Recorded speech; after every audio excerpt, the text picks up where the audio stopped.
There's a lot we're going to get into when discussing this movie, but I've got to let you know right off the bat, Mia Goth is a goddamn star.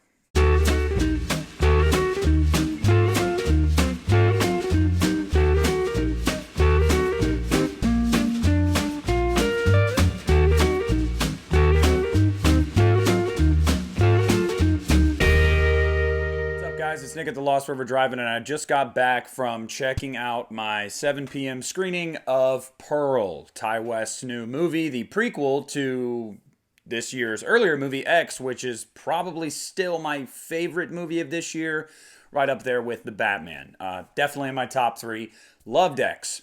Was very excited about Pearl, very excited to know that we were going to get the backstory of this character and obviously have Mia Goth reprise the role because yes, she did play Pearl in X, just with a ton of old lady makeup. Kind of gross. Don't see a lot of old ladies like that, but whatever, I digress.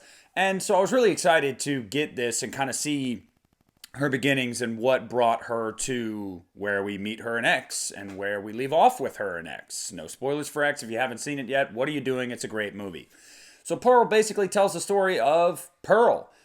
She lives on the farm with her mom and her dad. Her dad had contracted Spanish influenza. It's 1918, and he's now like an invalid. So her mom and her have to take care of him while also taking care of the farm. Pearl is married to Howard. Howard's off in World War I, so it's really just her mom and her taking care of the farm and taking care of her dad. Pearl wants to be a star. You know, she's a small town girl, rural girl. She has big dreams of getting off of the farm and going to be something. Her mom is really overbearing, and her mom is, very like, she's strict. I mean, she really is. And she's basically like, you're not going to amount to shit. You're going to stay here on the farm, and you're going to do what I tell you, and you're going to keep the family operation going, basically. And that doesn't sit right with Pearl. For the first half or so of the movie, she begrudgingly plays by the rules, but she has her sights set on bigger things. And then by the time we get into the second act and then finally the third act, it's all about Pearl rebelling and Pearl becoming the Pearl that we know from X. And that's really the plot of this movie. If you guys have seen X, you know what Pearl is. You know who Pearl is. So I don't really have to tell you what she becomes. This is more about how she became what she became. Overall, my thoughts on this movie are, I've got to say right off the bat, I don't like it as much as X. Now, some of you guys are probably watching and going like, whoa, so you don't like it? No, really enjoyed Pearl. Got to say that right off the bat, but I didn't like it as much as X.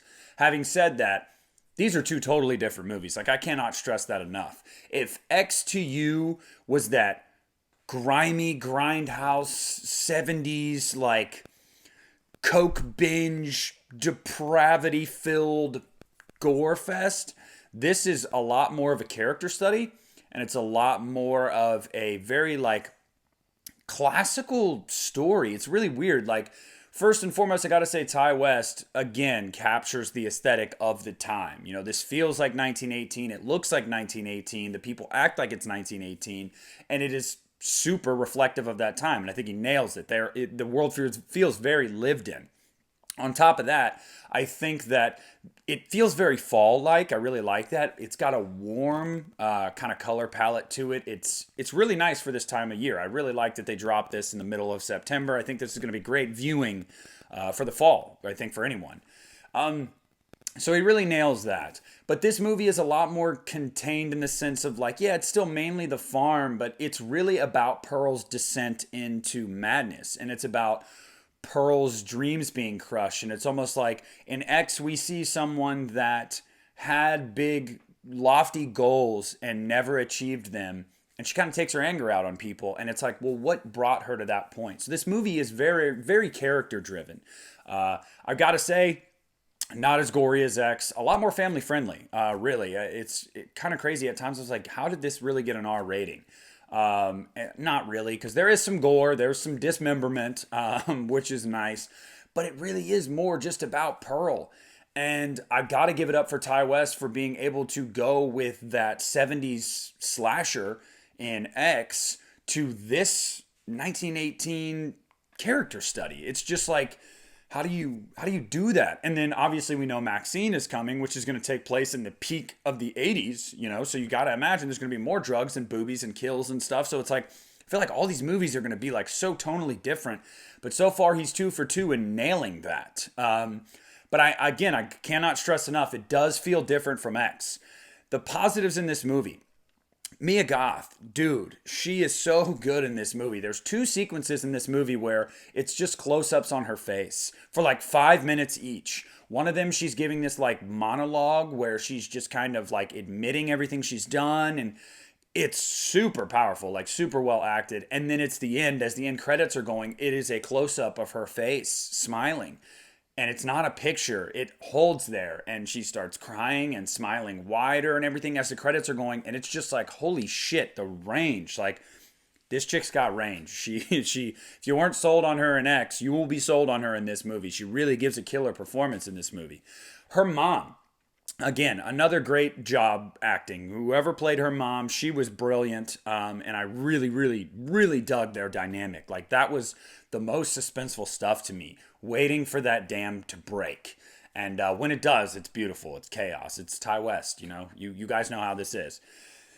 This movie is paced very well, like X, like a lot of Ty West movies. The first act and into the second act is very slow, but in the sense of it's brisk. You know, it goes along at a nice pace. You're gathering everything you need. There's enough going on to keep you interested, and you can tell your eyes are set on the end goal. Like, you know where you're going, and you don't feel lost at any point. And again, he is a brilliant filmmaker, so it does not shock me that that is the case with this movie as it is with every other movie of his.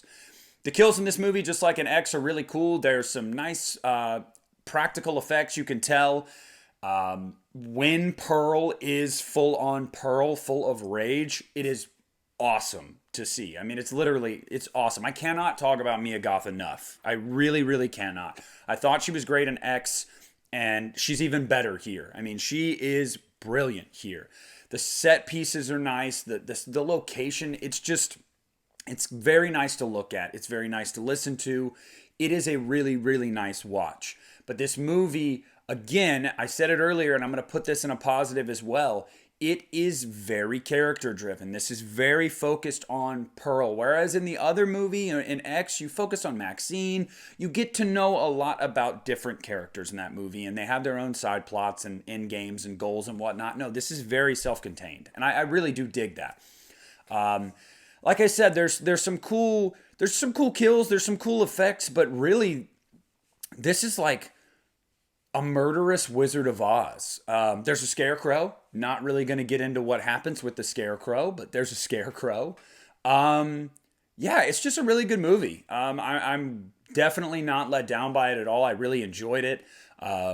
If I had one complaint, it would literally be that, I definitely could have used more kills and depravity, but I can't knock it for that because it doesn't need to be that. That's not the point of this movie. This is an origin story to see how Pearl became Pearl from X. And in its job, it does that incredibly well. So I've got to give it up to Ty West and Mia Goth. They've done it again. This movie is definitely more for a niche group, I think. I think that this movie is more in line with what you'd see from A24. Very more art house, more highbrow. Not as much as X. X was a little different for A24. It was just kind of like a straight up slasher, although done really tastefully, but it was like a gritty slasher. This one is more of that highbrow, elevated bullshit term, whatever you want to use, but it is more like that. So it's more for a niche group. If you're not into that, I would still give it a chance because as a character study, it's really, really enjoyable, and the performances are really enthralling, and I just think that overall the movie is really, really good, and I cannot wait for Maxine. I gotta say, the teaser at the end credits, it's just the teaser like that they dropped on Twitter 2 days ago, so if you've seen that, you don't have to stay for it, but it's nice to see it and hear it on the big screen, so if you want to do that, do it. I stayed because, I'm a whore for that stuff. But yeah, I mean, that's really all I got with that. I would say that X is by far and away a 5 out of 5 movie for me. I don't have any issues with X. Pearl's 4 out of 5. Very, very good. I wanted some more depravity, but I also understand that that is not what this movie was going for. So what it's going for, it does really well. So I cannot recommend Pearl enough. Just like X, Ty West has another banger. Gorgeous to look at, beautifully acted, got nice moments of depravity, some great symbolism and metaphors, and it's, again, just like X, it's so much deeper than it looks on the surface. So please go check it out this weekend. I got a feeling this one's going to do better at the box office than X, and then I hope Maxine's an even bigger hit. Go check this out at the theater this weekend. Comment down below and let me know what you thought of the movie. You know, keep it spoiler free like I did in this video, but let's discuss it. I want to know what you guys thought, and are you looking forward to Maxine? Leave a like, subscribe to the channel if you haven't already, and this is Nick at the Lost River Drive-In, and I am pulling out.